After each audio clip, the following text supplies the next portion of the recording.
This KFAN podcast is sponsored by Builders and Remodelers, exclusive Twin Cities provider of Elements Windows. Get the highest quality windows at unmatchable value. Visit buildersandremodelers.com for more details.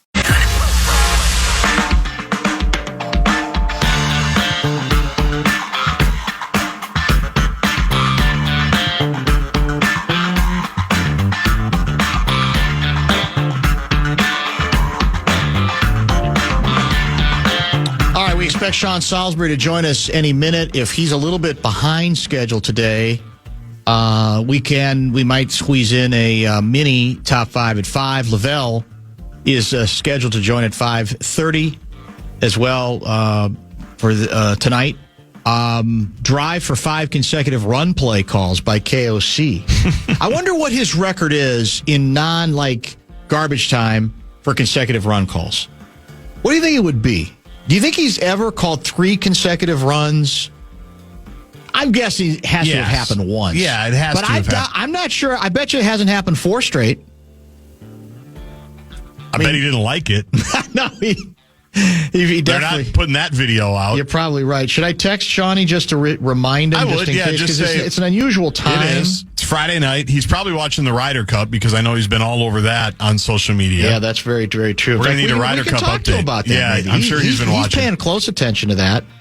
Let me just mention, ready to go if you are. Link is in your email. You can tell him. Link is in your email. Thanks.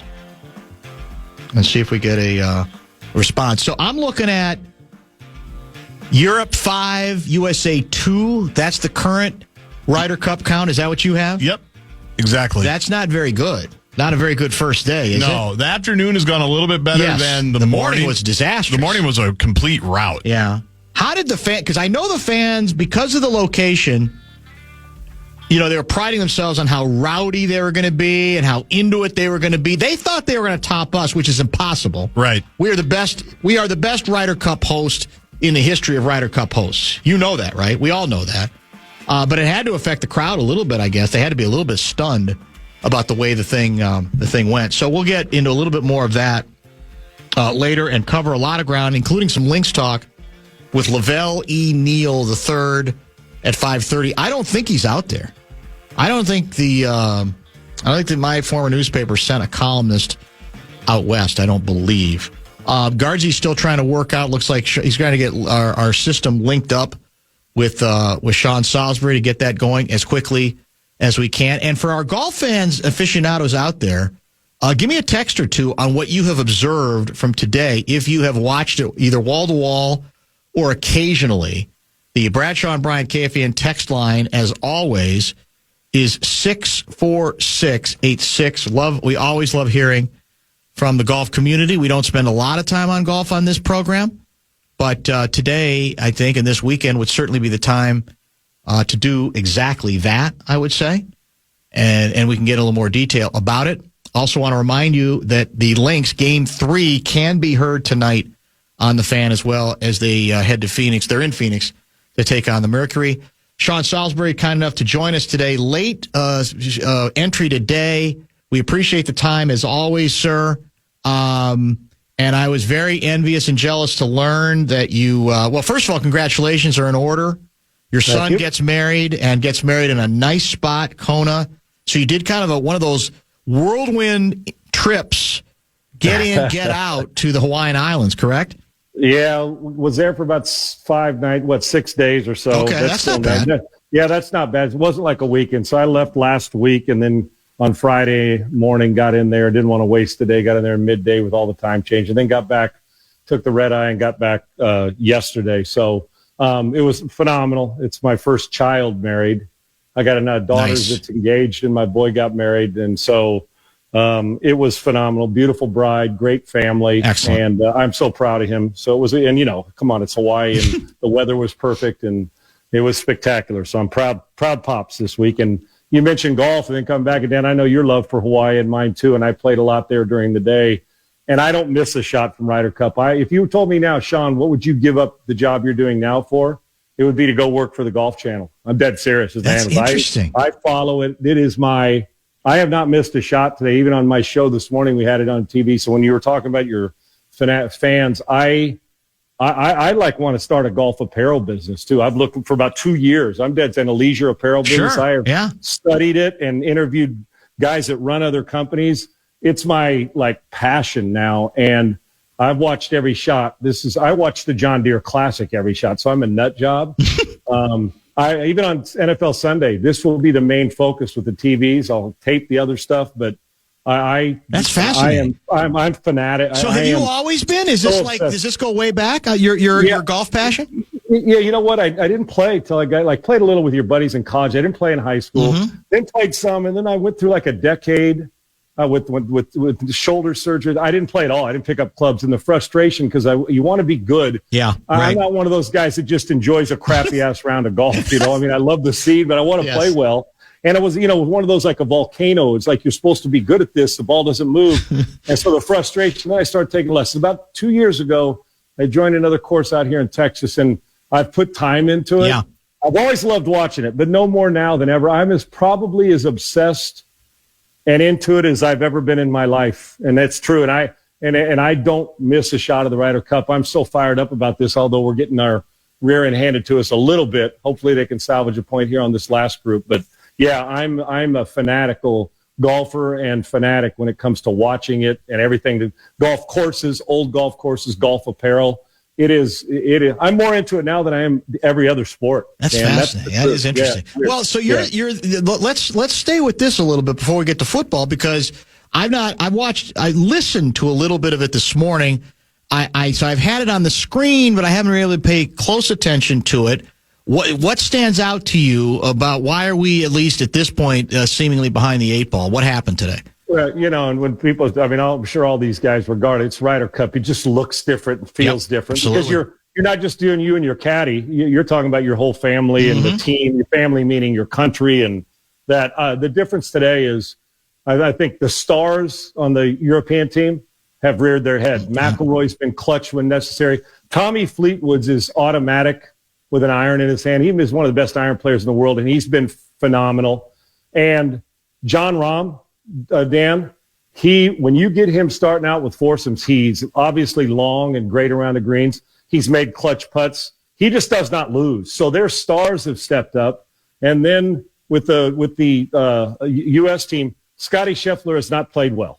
He has not played well. No. Justin Thomas's team won this afternoon, but he did not play well with Scotty this morning.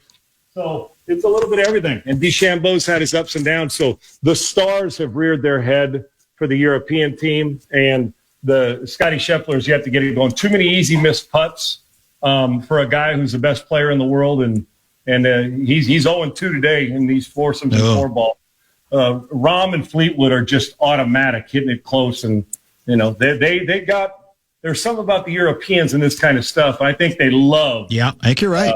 Having people yell and cuss at them. And the rest.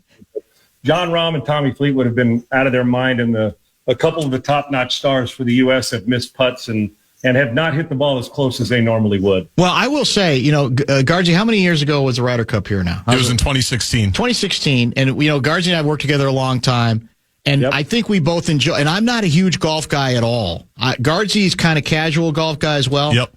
That event for us, because we did broadcast from out there a couple of days. And we will in 2029. There you go, 2029. You got 4 years, Sean, to get the Golf Channel thing figured out. That's it. Well, even if not there, I've never been to a Ryder Cup. It's a bucket list. I'm coming to the one at Hazeltine. Outstanding. Quick story. When at the U.S. Open, remember when Scott Simpson was in the U.S. Yes. When's the last time? Was it Payne Stewart he was battling down the stretch? 91. 91, yes, that's right. 91. Well, after that, Rich Gannon and Wade Wilson and I, God rest Wade's soul, yes, we went out the following week and played. And I was a decent. Rich and Wade were both better than I was, but and I'm telling you, that was after the U.S. Open. First of all, I loved the golf course, but you go play it. And on the very first tee, we played it back like they did because it was still set up like the U.S. Open. It was just a couple days after. And I can remember first tee, I hit it. It hit the fairway and slowly rolled in on the right into the rough. I couldn't find the ball, and it was not good. It slowly rolled, so I'm thinking a little perspective. And by the time that round was over in that heat, and Wade and Rich and I played, I went through that and I said, I would have rather been hit by Mike Tyson in the face 47 times. Not because the golf course, how beautiful it was, but it just was. And then you thought, man, I respected golfers, but I have a lot more respect for them. So the way that Ryder Cup will be and the plush look that it's going to have, as you guys know, I can't wait for that 4 year. I don't want to speed up time, but I can't wait to see that there. I'm going to be in there in person, whether I'm working in golf or whether I'm watching it as a fan, and handing out my own apparel business clothing to people. Even better. I am going to be there, my man. And I feel like I'm playing in these events, watching these guys hit. I admire how good they are. I can't hit a ball that doesn't move like they can, but they can hit it from anywhere. And some of the shots that they hit this morning and this afternoon are just phenomenal under pressure with people 2 feet from you. It's a fun watch. Well, man. you know, what I learned from us being out there is, because the longer you're in the profession that I'm in, the more what you really are rooting for, I think, are great stories. And that was just a great story out there. The support was tremendous. The enthusiasm was legendary. The drama was good. The whole thing did have an unbelievably, for me, even as a non-golf guy, as not a hardcore golf guy, as an event, it was tremendous. I know, Guards, you had great memories of it too. It was just great all the way around, whether you love golf or not. It almost transcended the sport a little bit. You know what I'm saying? Yeah, and you know what this is? It's like the biggest rivalry in college football when both teams are undefeated. Right. That feeling, right? And the pride that they have. And their buddies next week and friends. But McElroy wants to tear Scheffler's heart out. Shane, Yes, right. You know how it goes. And the thing that's amazing to me is that this is the type of event that if you're on the fence, if you're a golf fan or not, you watch it, it gets you over the hump. And if you're not even a fan at all and you tune in and are watching with your wife or husband or friend and they've never seen it, they're all of a sudden getting into the cheers and the putts. So this event, I think it's the greatest. As much as I love the majors, to me, it's the greatest. I'm with you. Yeah. It's the greatest golf event there is, just because of you got somebody else's future in the event in your hands. Yeah. And I love the team aspect of it a lot. I really do. I heard a great quote. A longtime sports writer named Frank Isola now hosts a show. Oh yeah, Sirius Frank's XM great. NBA. Oh, yeah. You probably know him. And great. Yep. And he had a great line the other day where he said, "Well, about these rivalries in this event. Well, half the European players." They live in America anyway, and they've stolen our women. So, there isn't even a real competition at this point, which I thought was a hell of a line for sure. It is true, and they all look good, and they're in some big in Florida and in Alabama, and they're taking over every part of the country. Then they're going to go high-five each other in 3 weeks from now while they kiss the cup and tell everybody we got you again for the next 2 years. Yeah. So I love I love how they can compartmentalized to be buddies, but still when it comes to this, it's like family versus friends, right? I mean, listen, man, I like you, but family first, and we're going all in to cut your heart out. And the Europeans are pretty good at this, but I can't wait to see how this tournament goes and if the U.S. can turn it around tomorrow. And we got a chance to take or split a point here if Sam Burns can make the putt here. And he missed it, so we're in danger of getting down 6-2 here. Ooh, yeah. Rory's got what happens with the Patrick Cantlay? If Rory's got a putt, does Cantlay still have to putt, or did he miss? He missed his, didn't he? Yeah, I think he missed his. If Rory makes this, it's 6-2. That's 6-2. If he misses, then it's 5.5 to 2.5. On cue, when Sean was talking about Rory playing well, Rory spun it to right where he is right now. Like as Sean was talking about it, he hit that beautiful shot. And Rory did say earlier this week, I think yesterday, he thinks America is the greatest country in the world, and his wife's American. It's all working out for Rory. Rory's not stupid either. Why? Although he's going to get heckled, he says, when I come to him, when I play here, I have really good following here, and he lives in Florida and all that stuff. So he's smart. Hey, man, I love America. I love you. It's the greatest country ever. Yes. Talk to me when it's over, but right now I love it. So guys, be easy on me when I make putts, but the guy is as clutch as it gets and has had another great year on the golf course as well. Only second to Scheffler when it comes to the way guys have played this year. There's the putt, Get out of the hole, and please. He missed it. There you go. There we go. We'll take it. Need a half point. Putter That's goes big. flying. There you go. So you're right. 5. So it goes 5.5 to 2.5. Right. Through at the end of today. Right. That's the end of today's session. Gotcha. Yep. All right. Let's try to squeeze in some football here a little bit too. And I'll ask you, I'll fast forward to the obvious because it's already started here. It's the nature of the job. You know this very well. The Vikings win. Wentz plays certainly serviceably. The game gets out of hand quickly, where you could argue it really didn't matter who you had at quarterback once Cincinnati started coughing up the ball, with some assists from very good defensive work by Isaiah Rodgers by the Vikings. So the question's already started where, all right, how long do you play this out? In other words, if Wentz plays well and the Vikings win again on Sunday morning our time against Pittsburgh, do you have to, does it start to take on that kind of momentum where you have to stay with him until he comes back to the pack? What do you think about that whole process as it might play out with the Vikings? Yeah, I've lived a little bit of that in Minnesota myself. So that's right. Probably kind of experience with that, but also with this, and just real quick about last week's game, it did get out of hand. Hell, you probably didn't even have your offense show up in the game the way the defense played and scoring touchdowns. Kind of reminded me of our days like we had Audrey McMillan, Carl Lee. Every time we turned around, they were scoring on defense, right? It was pretty phenomenal. And Wentz was serviceable, but he did what you're supposed to do. As Denny always told me as a backup, and you go in the game, drive the bus.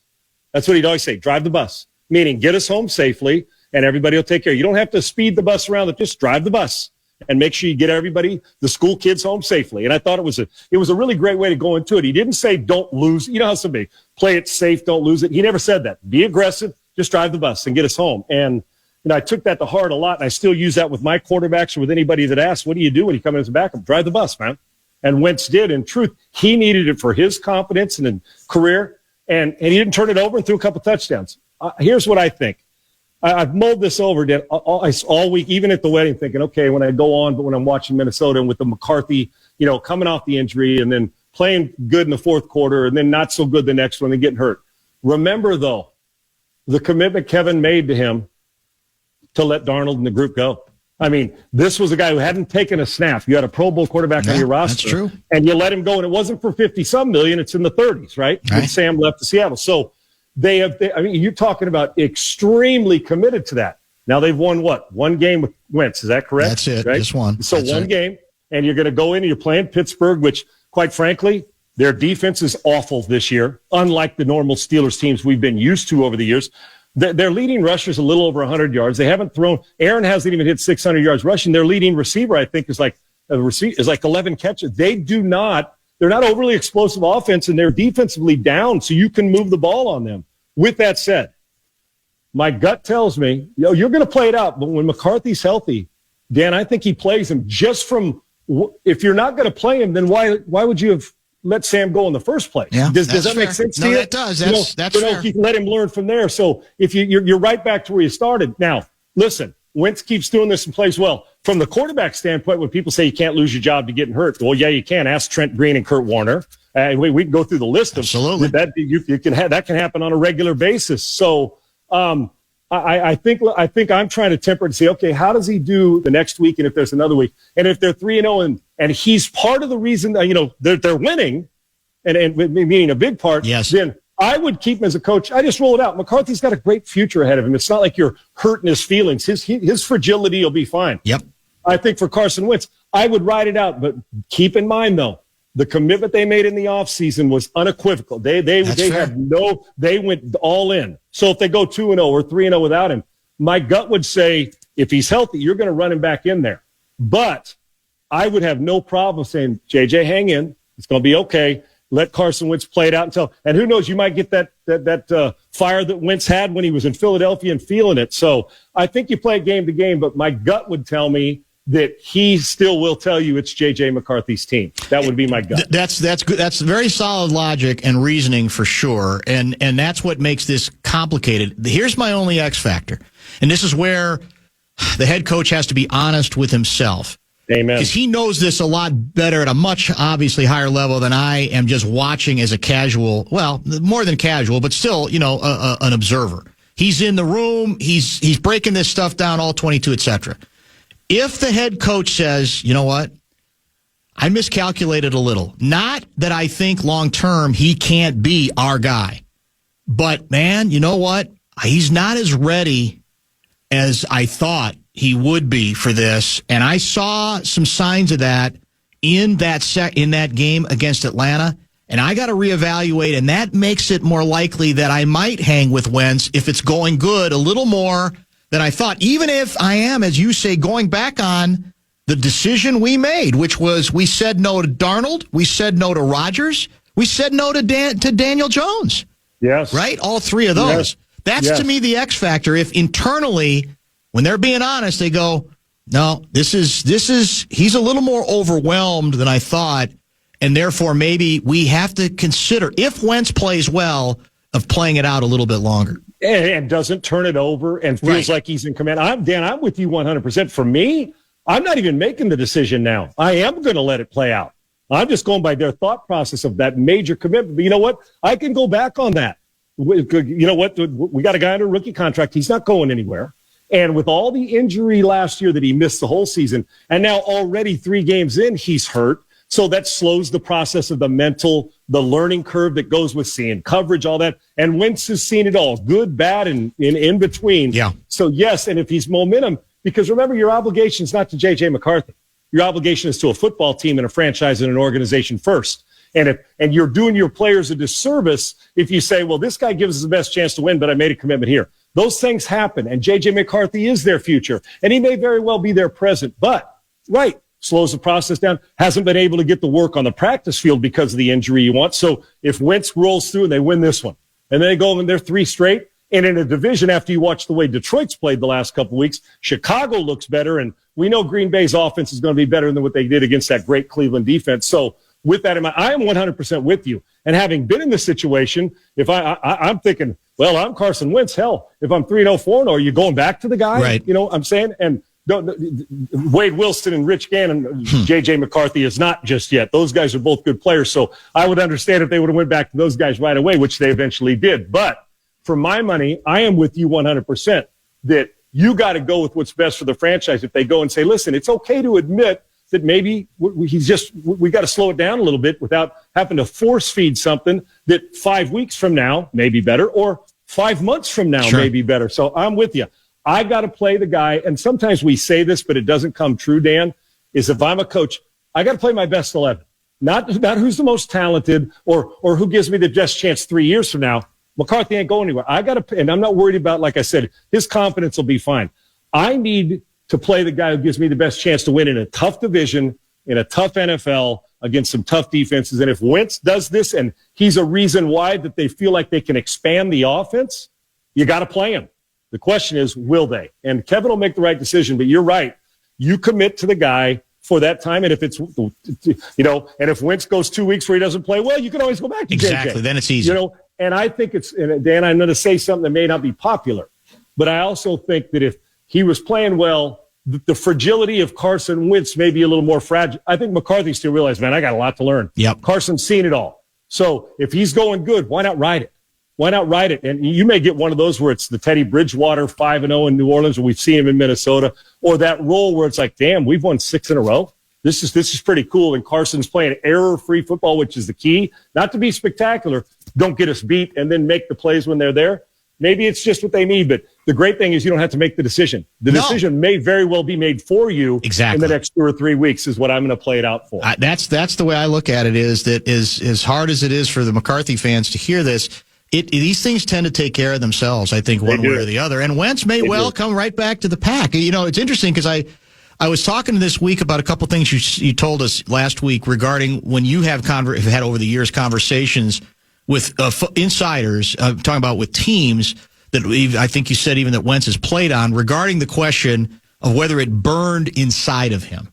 And it's a very interesting concept because we played a soundbite earlier. Phil Simms was on with Mike Florio, and Simms said, and Simms isn't much of a shock jock guy. He's not a guy who's usually looking for the headlines. Pretty straight. Yeah, that's exactly right. And Simms said, look, I got. If I'm the Vikings, I got some concerns about what I saw regarding the way McCarthy threw. But on the Wentz side, he said, look, so what I saw, I liked the Wentz body language.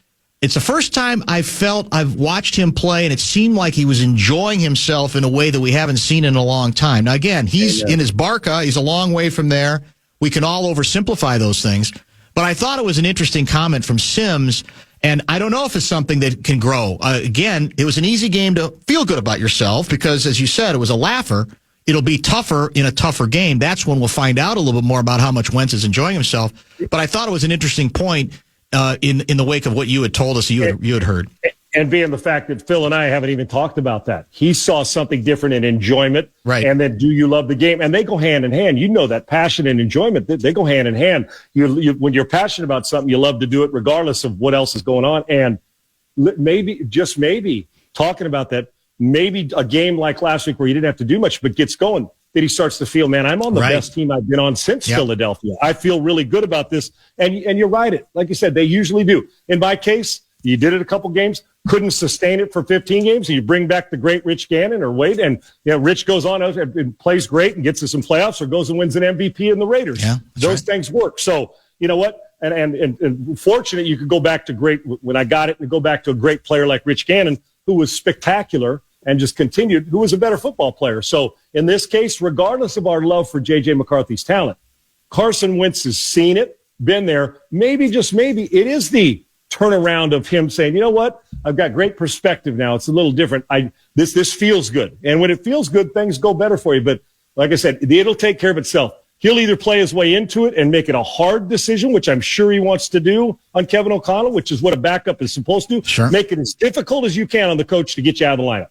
And if you can't, well, hold it down, and then he'll play himself out of it, where he did it for one game and he was up and down. We'll see. Let's find out what he does in Pittsburgh. This conversation may even be more valid next week if he goes out, they win, he plays air-free football, and we're still wondering about McCarthy. I always ride a hot hand. I think that confidence matters, but you never have to worry. You're not going back to a 70-year-old in J.J. McCarthy. You're going back to a guy sitting back. Look what it's done for Bryce Young. Real quick, Dan. Sure. Look what it's done. Benched your rookie year. Yep. Got a little better gets benched, got a little better last year. Look at you can see he's starting to get better and get it. He didn't lose his confidence. McCarthy's similar. J.J. McCarthy is a talented guy. I'm not worried about him. What I do want is the Vikings to have the best chance to win, and we'll find out if Carson Wentz is that opportunity in the next 2 or 3 weeks. Last question for you today. Great stuff as always.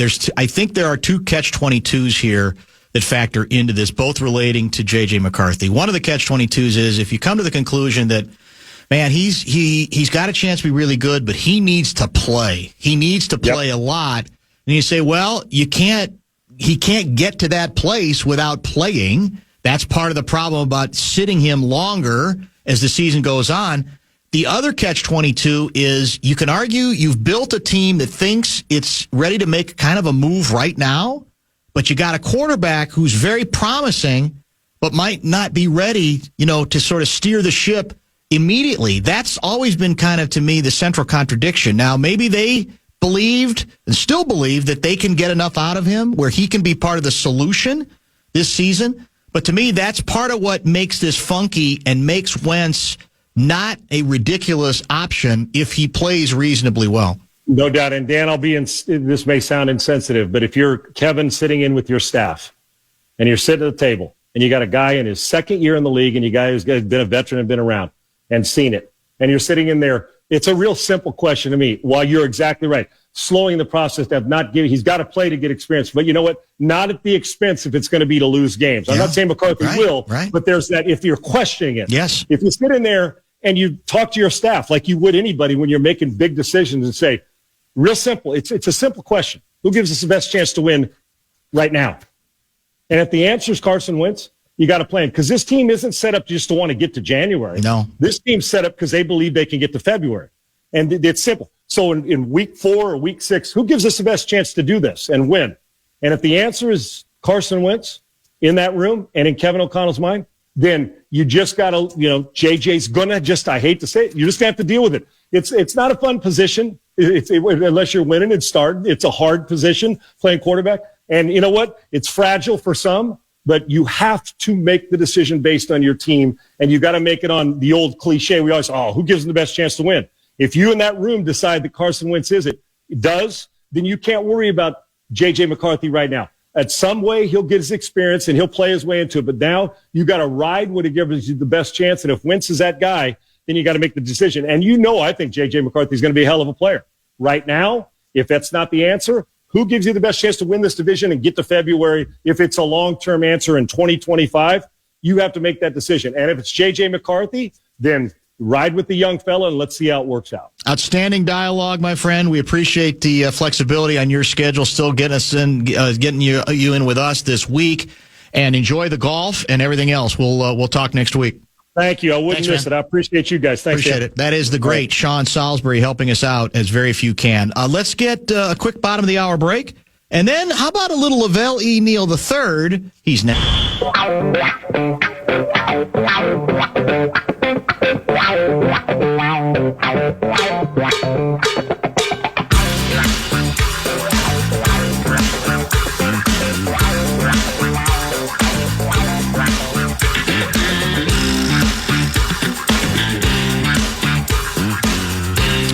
Among the Drive for Five ideas passed along to us by the listeners, Guardsy, this comes from Jacob out of Maple Grove. Drive for Five, Lavelle headed on 62 westbound, 5 miles per hour under the speed limit in the left lane. Does that sound like you, Lavelle Neal III? Absolutely not. Oh. 5 miles under the speed limit? Yeah. Please. I thought you had said you got angry when people tailgate you if you're going about the limit or a little under, and you don't care that you're not supposed to be in the left-hand lane. Wasn't that you, or was that another guest? Lingering Lavelle. No. Lingering Lavelle. Yeah. No, I was on Highway 52, and I was doing over the speed limit, and the guy was not happy I see. that I wouldn't go over for him. All right. Are you in Vegas right now? I am. Is this your birthday week? It is. Is this your birthday day? Sunday is. Sunday. And it's the big 7-0 for Lavelle?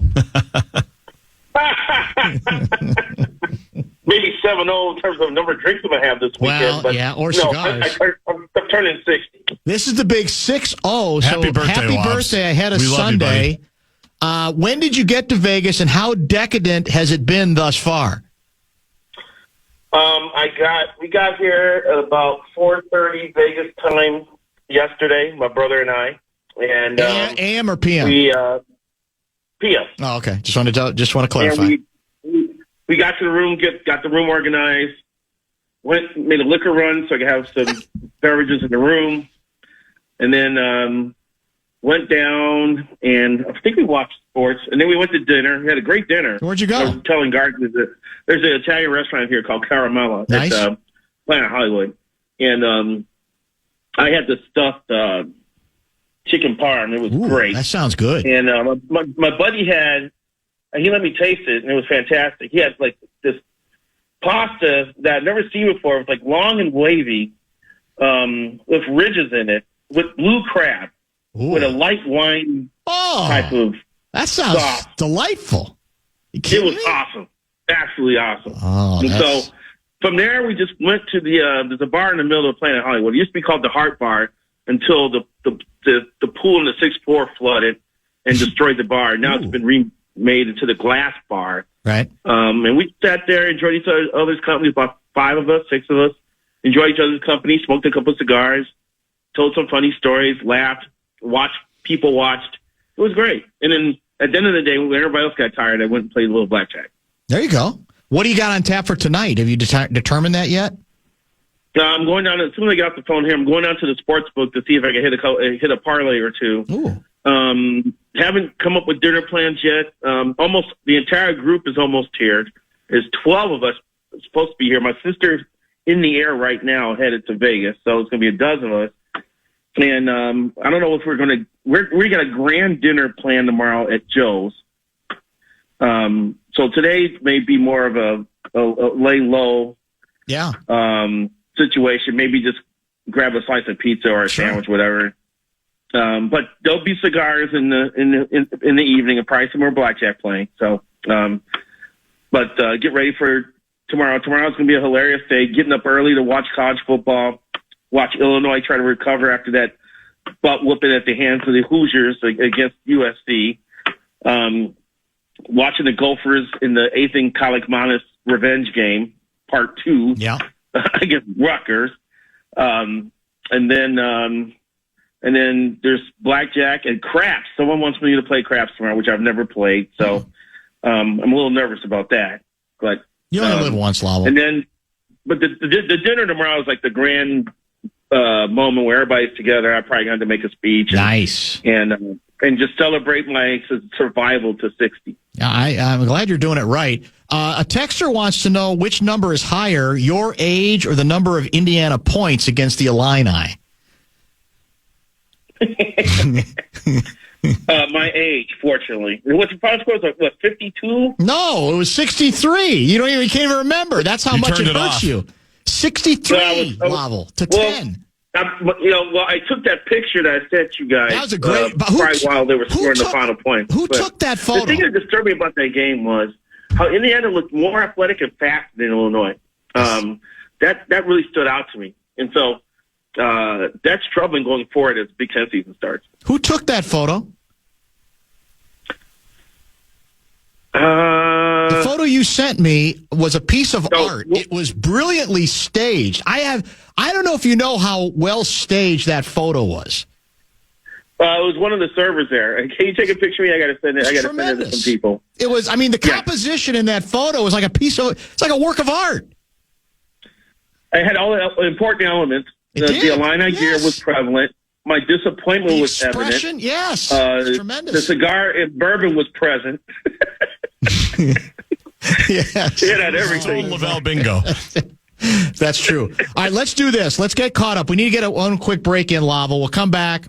We'll try to mix in some toy department stuff, maybe some other Vegas stories, as we also try to celebrate Lavelle's 60th birthday this Sunday. Stay.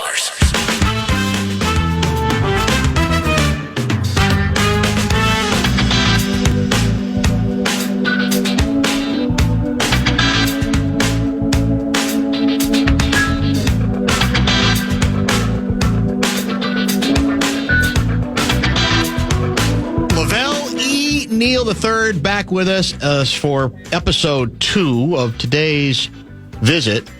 My sources say that folks are being told in Las Vegas, where you are, to stay sky aware. What the hell's going on in Vegas? I've never been here, and I've probably been to Vegas about 20 times in my life. 20, I think. I've never been where it's raining, and it's raining right now. It chased people off the pool. And then I checked the weather app, and it says severe thunderstorm watch for another half an hour. So wow. I looked at the radar, and it's moving. It's like moving east to west. It's like some weird system is in this area right now. But it's overcast. It's dark. There's low flying clouds. No sun, and rain, which is a first for me in all the times I've been coming here. Well, hopefully that'll get a little bit better. What's the temperature this time of year? What is it, in the 80s, 90s, 100s? It was 94 yesterday when we landed. It's like 88 right now. I think it's at 90 when I checked. I think it's 90 right now, which is very manageable for Vegas. That's true. So I'll take 90 any day here. Are you going to see any shows? No, I doubt it. No, nothing planned. I'm waiting for. I'm on the app waiting for ticket prices to come down for the Raiders game on Sunday. Ah, okay. Yeah, good point. And you should ask me who the Raiders' opponent is. Oh yeah, it's the Monsters. Yeah, I knew they have. Absolutely, you got to go. Yeah. So right now they're running $280 a piece on the app. Well, I needed to get down under 200. Come on, man, you're not living check. You're only 60 once, Lavelle. Come on. Hey, I'm only paying $280 to watch the Stones or Springsteen or not Caleb Williams. Throw interceptions.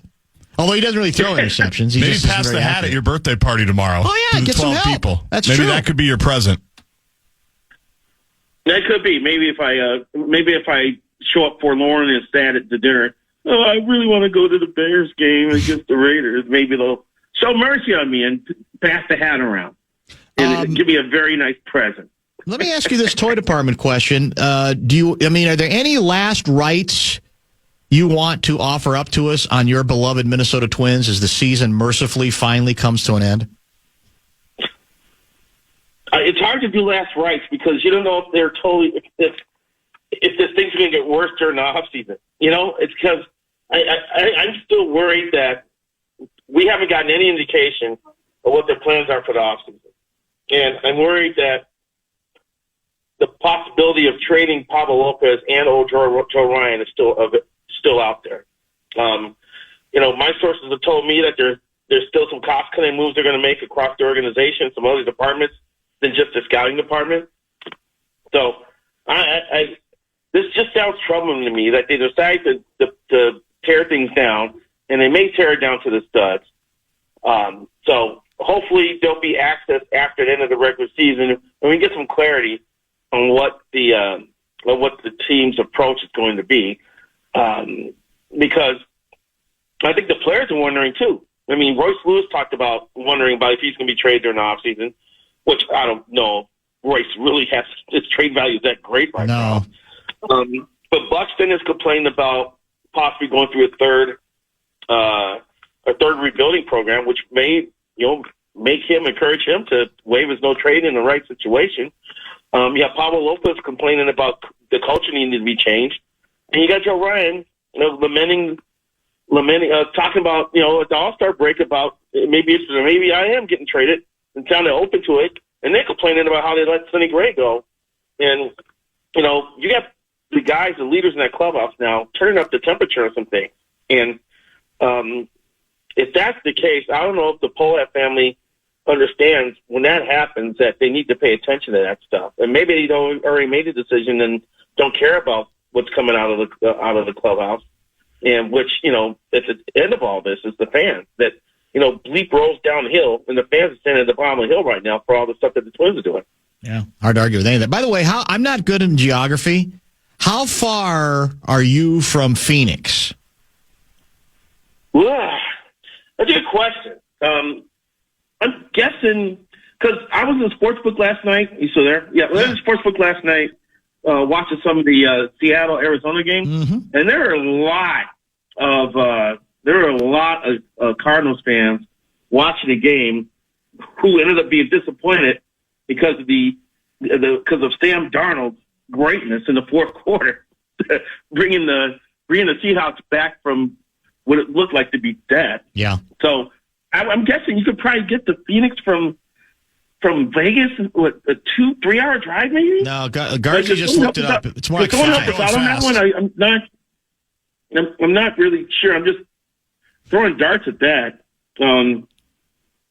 So, I mean, I've been to Phoenix, I've been to Vegas, but I've never flown from Phoenix to Vegas. There's Utah, there's Arizona. You want me to tell you a little bit? Yeah, you know what? It looks like it could be just a 2.5 hour drive.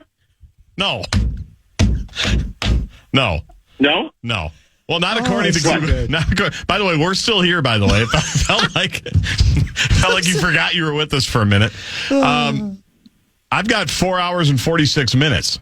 If you fly there, though, you could get there on in US time. 93. You could get to the Lynx game tonight if you fly. There's got to be a quick flight you could take. See Game 3, the pivotal Game 3 for your Lynx club. Oh, my bad. I was looking at Flagstaff and not Phoenix. There you go. Yeah, Flagstaff's a little closer.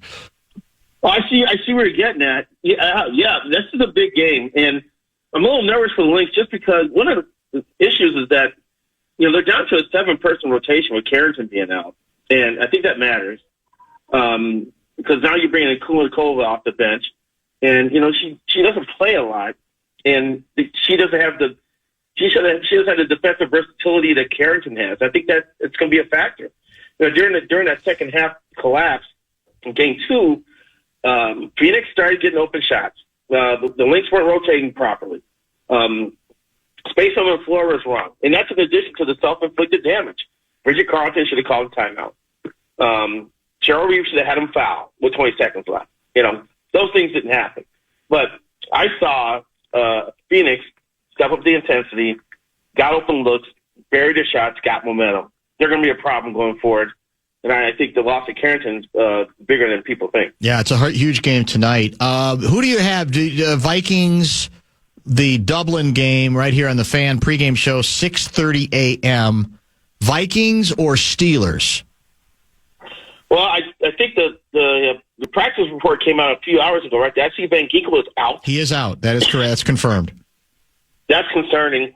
But Harrison's playing again. He's off the list. Jordan Addison's playing. Addison's back. Yep. I think the Vikings figure out a way to win this game 26-21. I just think when Harrison's on the field, Flores can do a lot of different things. he can go zero blitz.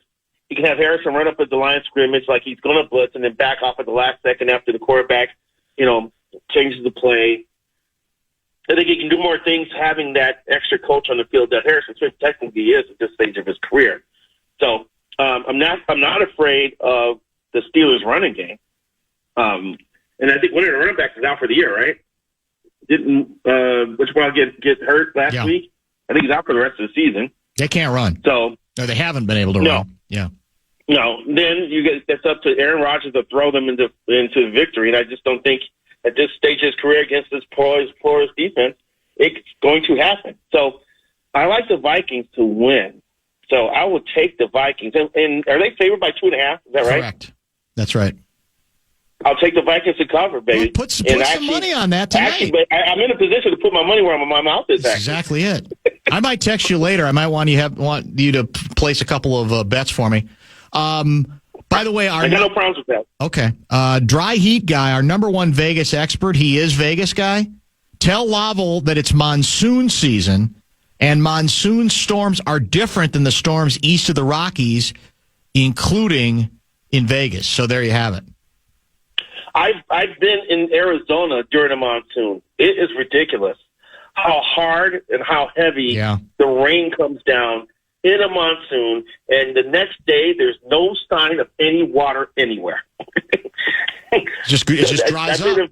I've been to Phoenix twice for that phenomenon. That is remarkable. And the ground just sucks it all up, man. And there's not even a puddle the next day. We'll wrap up with this. This comes from Saul in Blaine. He writes, "Happy birthday, Lavelle. You're a Minnesota treasure for the last 30 years, even though you're not one of us." Just kidding. That's the kind words of Saul and Blaine. We will echo those as well. We hope it sounds like you're on your way already for an outstanding series of birthday memories with your birthday officially number 60 on Sunday. Yeah, it's already. They started last night. Like I said, it's going to be a bunch of cigars smoked this weekend. One of my friends has texted me. They just came back from a dispensary, so I don't know what that's going to be like tonight. It's going to be a lot of laughter going on. It looks like this weekend. Yeah, I don't doubt that for a minute. Be safe, Lavelle. That's all we ask. Just be safe. When I stay in a hotel, I'm going to be safe. I know, that's for sure. Thanks, my friend. Happy birthday from us, and we'll talk to you next week. Thanks a lot. Appreciate you. Lavelle E. Neal III doing it right for birthday number 60.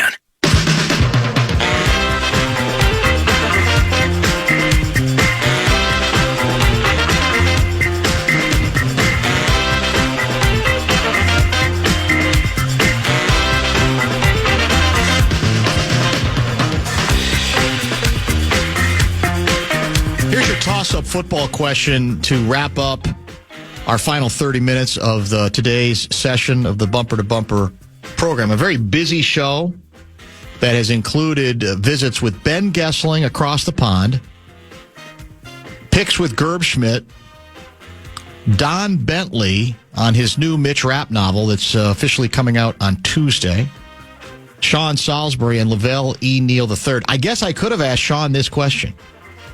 At this moment, name me the best quarterback in football. Man. I don't think it's as easy as it once was. Because I don't think you can. I mean, you can go with Mahomes. Yeah, you could. But he's not. But that's a trick question. Right now, he's not. I don't think it's. I don't think it's Mahomes. So who's in the running? Who right now, in terms of performance and what he's at now, not his career. Yep. Not what he's even done the last 5 years, but right now, who do you put ahead of Patrick Mahomes? Because I don't think you can put him right now at the top of the list. Daniel Jones. Josh Allen.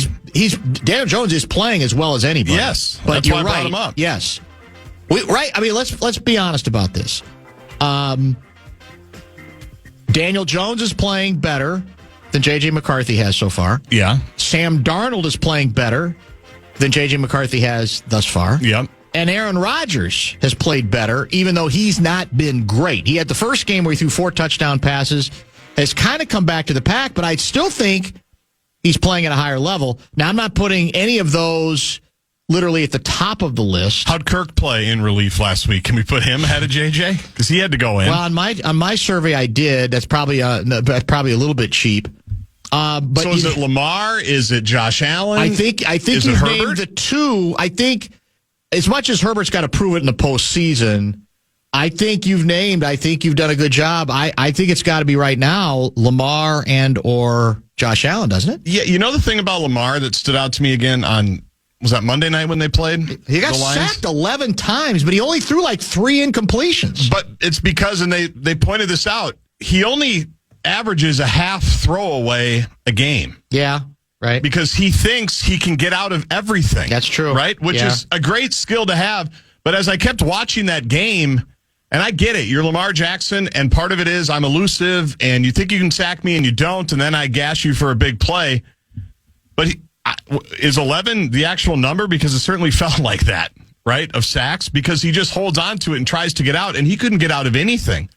And that, as great as he is, every once in a while you do just have to do the Nikola Jokic thing and take the half-court shot and throw it out of bounds, right? He's kind of like Kevin Durant almost. Does he not want the incompletion, or does he just think he can make a play every single time? Right now. Because it was bugging me. Yeah, somebody actually, who was it who said this?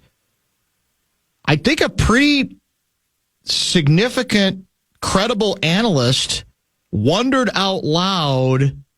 It might have been Wilbon. They had Steve Young on, but it's still Steve Young is so good. The fact that now maybe he doesn't want a regular gig. Steve Young is so good. And I think Wilbon basically said, well, is it possible that he's lost half a step? And in terms of his scramble ability, and he might have. Maybe. But if you believe in QBR, okay, the number 1 rated passer in football right now is Daniel Jones. Oh, wow. By 6 points over the number 2 guy, who we haven't mentioned yet. It's not Lamar Jackson, who's 3. It's not Josh Allen, who's 4. Give me a hint. Well, I think I know, but I need a hint. He got traded away into the NFC North. Oh, it's Goff. Jared Goff. Yeah. He's at 79.4. Then Lamar, then Mahomes is 5th, according to QBR. And Baker Mayfield is 6. He was going to be my guess for 4, Baker. Mayfield's playing well. Yes, he is. Jalen Hurts is 7. Justin Herbert, 8. Caleb Williams is 9. By the way, we could put and your guy, who you love to rip, Jordan Love, is 10. Sam Darnold, for the record, is 11th. So Love is in Darnold's tier, is what you're telling me. Basically, yeah. For the record, J.J. McCarthy is dead last at 32nd in QBR. How many of those guys didn't have their left tackle, Dan? Well, I don't even see. Or their second best wide receiver. I don't even see our new quarterback. Maybe you got to play 2. Is it you got to play a minimum of 2 games or something? Maybe. Probably. I don't see him. By the way, Hurts could be in our original discussion too. He's one that I didn't think about initially. That's true. With Jackson and with, but he hasn't thrown great so far. No, but Jalen Hurts. Yeah, but he does enough stuff when they need him to. Well, you got to evaluate him a different way. Yeah. I'll grant you that point. That's very true. Yeah, I don't even see our guy on this list. Bottom 5, JJ, Cam Ward, Russell Wilson, Tua, and Joe Flacco, who we presumably will see next week. Yeah. Right? Yeah. Jaden Daniels is 27th, and he's out again this week. He's already been ruled out. And remember all the acclaim for C.J. Stroud? I know. He and Houston are a mess. So one of these weeks we'll talk to Salisbury about him. I don't want to turn it into Houston wine line, but it's probably worth mentioning. But in all seriousness, I think, like I said, I'd put 4 or 5 ahead of Mahomes right now, which is not this. We know Mahomes is the first ballot Hall of Famer. You can't ever give up on him. But I actually am a little surprised that his QBR is as high as it is. Let's go old-fashioned rating. Let's see how it goes there. Guess what? In that rating, Carson Wentz is number 2.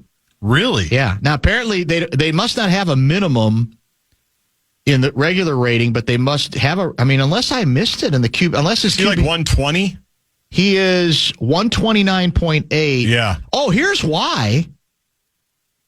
His QBR is only 35.3. So Why did I miss it? Where is he not listed on the? He's not listed under the actual QBR ratings, but he has a QBR rating of 35.3, which would be one of the worst. Which doesn't make any sense. No, it makes no sense. We're missing something. Because his rating is overall, his old-fashioned rating is second in the league. And it's because, as I recall it, the traditional quarterback rating is massively weighted for you if you throw touchdown passes, against you if you throw even one interception. And he obviously was 2-0 in that regard. The top 5 in old-fashioned rating: Lamar, Wentz, Goff, Mariota, Daniel Jones, Jordan Love, Josh Allen, Caleb Williams, and Sam Darnold. So in the old-fashioned rating, for example, see how far we have to go down to get to... I don't even see. I must be. You know why his QBR might be down? Carson's. I'm just reading some on how they compute QBR. Plays that occur in trash time are discounted by as much as 30%. Oh, I see. They factor in. It wasn't his fault. I know. They factor in opponent. They factor in situation. Yeah. They factor in a bunch of other things. So Daniel Jones, Josh Allen, Caleb Williams. Yeah, there's something funky about these ratings on both of them, because on the old-fashioned rating, here he is. Mahomes is 23rd. All this proves is, again, that you can become prisoner of these ratings, and they shouldn't be this different, right? Right. To me, there's got to be a system that maybe takes the best out of both, because you can't have those kinds of extremes. That tells you that there's some pretty significant flaws. All right, let's come back with a couple final words on Vikings-Steelers Sunday morning here on the Fan. Maybe even a couple words on Lynx, which you can hear on the Fan. That's game 2 of the WNBA playoffs doubleheader, right? I think we're the late game. We are. If I'm not mistaken. We are. But we'll give maybe some final thoughts on both of those things and let you know what we have coming up this weekend as well. Don't go away. Show Wrap is brought to you by American Pressure, commercial grade pressure washer since 1975. It's the Bumper to Bumper Show Wrap. Don't forget, Enough Said tonight on the Plus at the regular time, 7:30, and on Fox 9 at 11:35 tonight. So a late start on Fox 9, always available via the iHeartRadio, the Fox Local app. Great app. As well. Vikings 2-minute drill is going to follow us this evening, and then later tonight, Game 3, huge one in Phoenix. Lynx trying to rebound from their Game 2 collapse against the Mercury. How about this cheating controversy? Have you heard about this one? Which one? Robert Saleh thinks that the Jaguars have some tricks up their sleeve. Ahead of Sunday's game between Jacksonville and the Niners, Saleh, the Niners defensive coordinator, accused the Jags head coach of having a signal-stealing type system. Oh. Liam and his staff, a couple guys coming from Minnesota, they've got a really advanced signal-stealing type system. Oh, yeah. Where they always find a way to put themselves in an advantageous situation. They do a great job of it. Isn't that Udinsky? Wasn't that our guy? Is that the guy? Yeah, I think he's the OC there now. He notes there that the head coach in Jacksonville now is a disciple of Sean McVay, and emphasized that there's nothing inherently illegal about the practice. That whole entire tree, from Sean McVay to Kevin O'Connell to all of those guys, they all do it. There's challenges. They're going to catch us in some situations where they have the advantage. And we've just got to play sound, fundamental football. I've never heard this allegation before. No. KOC had thoughts on the up and up. Well, like you said, it's not technically illegal. This isn't like Michigan guy. Connor Stallions. But yeah. I'm kind of intrigued enough to try to find out, get a little more info, a little more background on exactly what we're accused of doing, even if it's legal. And if it's legal, why do you bring it up? You know what I'm saying? What's the point? It almost sounds like you're trying to set up an alibi. That's exactly what you're trying to do. That didn't come up when KOC was mic'd up for the third quarter of the preseason game. Never did it? No, it never came up. Yeah, even Bursic was like, look at all the stuff that's going along. And funny. That didn't come up. Interesting. Huh. Yeah, so keep an eye on that. I want to get more information about that, perhaps. You might lose your water privileges if you press too hard at training camp next year. Maybe I make it the last question as opposed to the first one, or is that might be enough distance? You do you, man. It's your show. All right, you're sticking with Vikings over Steelers. I am too. Yep. Even though I think this might be a stickier game than I originally thought. I don't know why. It's just a weird feeling. You see, A-Rod was bitter about when the Steelers were going there. I did see that. That could have been us. By the way, I love the KOC idea.